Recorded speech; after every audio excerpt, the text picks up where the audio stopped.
CVM Live understands that the new bridge at Bowden Hill St. Andrew will not be completed until next year due to the 60,000 persons to experience water disruptions in areas such as Jacks Hill, Stony Hill and parts of Lawrence Tavern. The decision was made at a meeting in the community on Friday, attended by the relevant stakeholders as well as the Member of Parliament for the area, Juliet Cuthbert Flynn. After months of unrest, residents of Bowden Hill, Erie Castle and other surrounding areas still won't have a new bridge for the Christmas.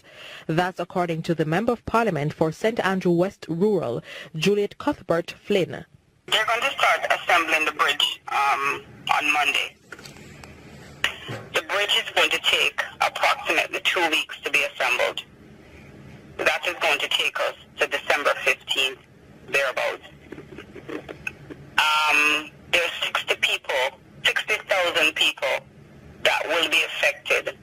She adds that the National Water Commission wasn't present at a meeting held on Friday to determine the duration for removing the pipes and reassembling the bridge. Although the situation has left residents fuming, the MP is hoping that they will continue to be patient, given that the Christmas season usually requires excessive use of water. We recognize what happened when we interrupted the water. Persons were calling off our phone. Persons were not happy that they didn't have water. We also had issues with water trucks coming up the hill of Stony Hill to deliver water to persons. And it is going to be impossible that if NWC is not able to reconnect the water within 2 days, and it goes longer, that we will not be able to truck water to 60,000 residents.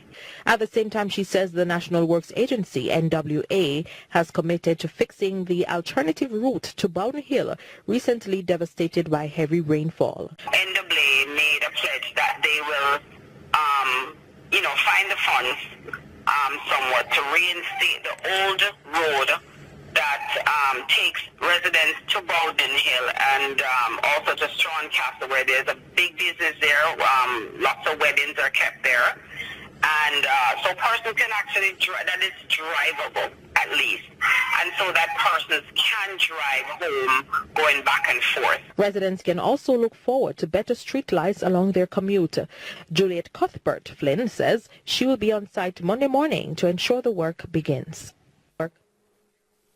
The National Solid Waste Management Authority, NSWMA, is carrying out an enhanced dengue mitigation program in the parish of St. Anne as part of efforts to combat the dengue virus. NSWMA Executive Director Audley Gordon says citizens must now take responsibility for the solid waste that they generate in preventing mosquito-borne diseases. Here's Khadija Thomas once more. Cleanup work underway in Brownstown, St. Anne, as workers from the National Solid Waste Management Authority remove debris, old stoves and other refuse from homes. This is part of their enhanced dengue mitigation program to clear garbage from areas to prevent a rise in mosquito-borne diseases. We want to appeal to people to begin to seriously take responsibility for the solid waste that they generate. The government of Jamaica can and must do their part. The National Solid Waste Management Authority must do its part. But we at source, the residents, must do our part. The Ministry of Health and Wellness is reportedly spending approximately $1 billion Jamaican dollars for an enhanced intervention response to dengue. On November 12, the Minister of Health and Wellness, Dr. Christopher Tufton, announced that to date, the country has provided $60 million to the NSWMA for solid waste removal and allocated $320 million to municipal corporation for vector control activities. All these old cans, old pans, old fridge, old TV, old settee, all those old bulky stuff that we throw out at will, they are the source of dengue. Water settling them, mosquito breeding them, mosquito bite baby, bite old people, bite middle-aged people. and kill people. Residents are also being urged to remove all the tires from their homes, as these might become breeding sites for mosquitoes. The National Solid Waste Management Authority will be extending its cleanup efforts beyond the festive season. We will have our normal sweeping, and which will be increased for the waste that we expect to be produced, especially Brownstown having one of the biggest grand market seasons, so we are prepared for that. Khadija Thomas, CVM Live. Now, thousands of students are set to benefit from the signing of a Memorandum of Understanding between the Ministry of Education, Youth and Information and City and Guilds. The signing will see more Jamaican students accessing certification in mathematics, English, engineering, skills proficiency awards and customer service. A landmark signing between the Ministry of Education, Youth and Information and international skills development organization City and Guilds. The signing is expected to transform the lives of over 25,000 students.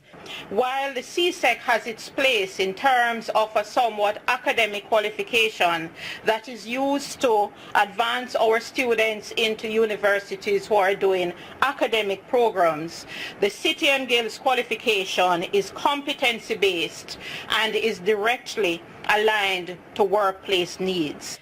Adding to this, the state minister in the ministry, Alando Terrelong, noted that there can be no growth and development without empowering, educating and including the nation's children. As we move Jamaica in the right direction, we commit to take every single step to ensure that the Ministry of Education is also mobilized and revolutionized to ensure new subjects are taught and that a new manner, a new day is taken to ensure the education and upliftment of the youth of Jamaica. Over the years, the number of Jamaicans sitting City and Guilds examinations and attaining qualifications has increased from a few thousand to over 44,000 this year. Everything we do is about helping people get that first job, to actually progress on the job and then move on to the next job. I think the simplicity of that purpose is really rather very beautiful.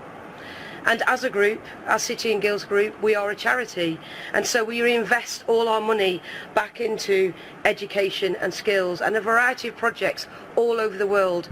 Khadija Thomas, CVM Live.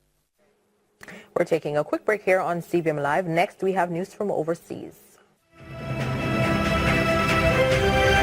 As part of the government's initiative to reduce costs for small and micro businesses and to encourage small business formation, the Senate followed through on its intentions to forego over $1 billion in taxes with the repeal of the minimum business tax. However, there are calls for more to be done to relieve the financial burden being felt by an even greater proportion of the population.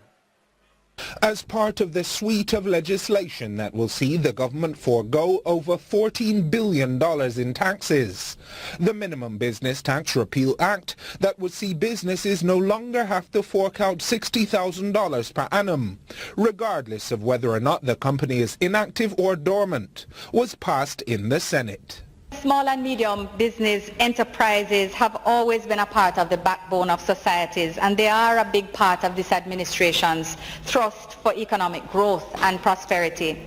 The Act to repeal the Minimum Business Tax Act is an important part of this agenda because it reduces disincentives for formalizing business operations, and it makes it easier, Mr. President, to grow. Meanwhile, Senator Andre Horton, an economist by profession, recognizes the significance of the new dispensation and praised the actions of the government. Many small businesses have complained about this business tax, and quite rightly said, it was a big hindrance to small business activity, as well as how we orchestrate our growth and development pursuits through government fiscal policy. Mr. President, this bill today brings us to the broader notion of how do we use fiscal policy to engineer economic growth and development throughout the country. Senator Lambert Brown pointed out that the People's National Party conceived the plan to repeal. He chided the government that it has taken 3 years to implement. He suggests that the tax repeal should be directed towards a larger portion of the populace. In order to relieve the pressure on the poor, the leader of the opposition has made bold to say, let us review the GCT rate. Our government moved it from 17.5 down to 16.5. It has stayed at 16.5% for too long.